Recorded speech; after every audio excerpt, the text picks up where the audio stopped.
வணக்கம். இரவு நேர பிரதான செய்திகளின் ஊடாக நர்மதா சிறையில் முதலில் தலைப்புச் செய்திகள். இன்று நள்ளிரவு முதல் QR குறியீட்டு முறைமையின்றி பெட்ரோல் குடிநீர் போத்தலின் விலை குறித்து நுகர்வோர் விவகார அதிகார சபை ஆதங்கம்.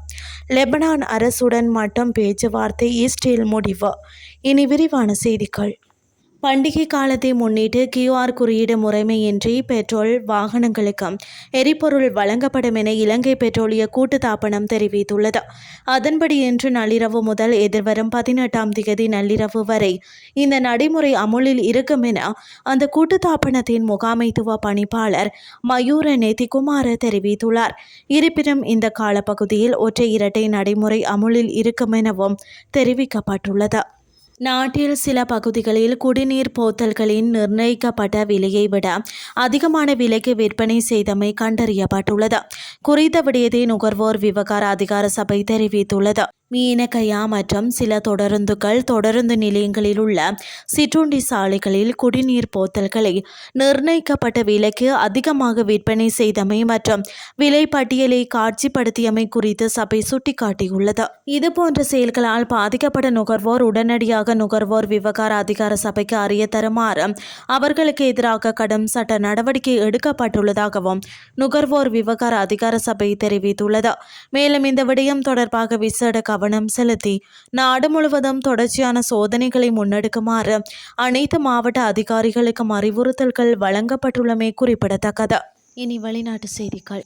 வாஷிங்டனில் அடுத்த வாரம் நடைபெறவுள்ள லெபனான் அரசாங்கத்துடனான பேச்சுவார்த்தையின் போது கிஸ்புல்லா அமைப்புடன் போர் நிறுத்தம் குறித்து எவ்வித விவாதமும் நடத்தப்போவதில்லை என இஸ்ரேல் திட்டவட்டமாக அறிவித்துள்ளது.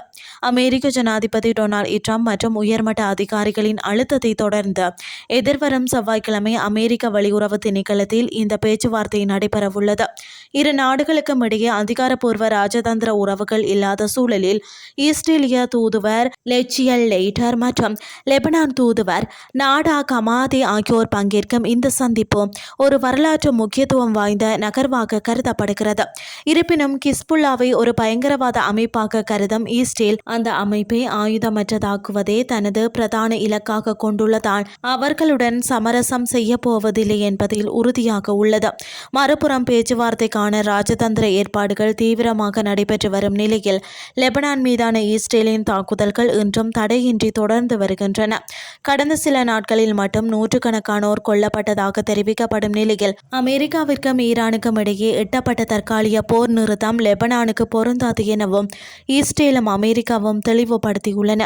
இதற்கு பதிலடியாக லெபனான் மீதான தாக்குதல்கள் நிறுத்தப்படாவிட்டால் அமைதி பேச்சுவார்த்தையில் பங்கேற்கப் போவதில்லை என ஈரான் எச்சரித்துள்ளதுடன் இஸ்ரேலுக்கும் எவ்வித விட்டுக் கொடுப்புகளையும் வழங்க வேண்டாம் என கிஸ்புல்லா தலைவர் நயிம் காசிம் லெபனான் அரசாங்கத்தை வலியுறுத்தியுள்ளார்.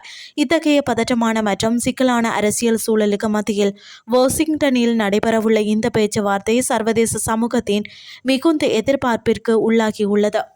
இத்துடன் செய்திகள் யாவும் நிறைவடைகின்றது. அடுத்து காலை 8:30 எதிர்பாருங்கள். நன்றி.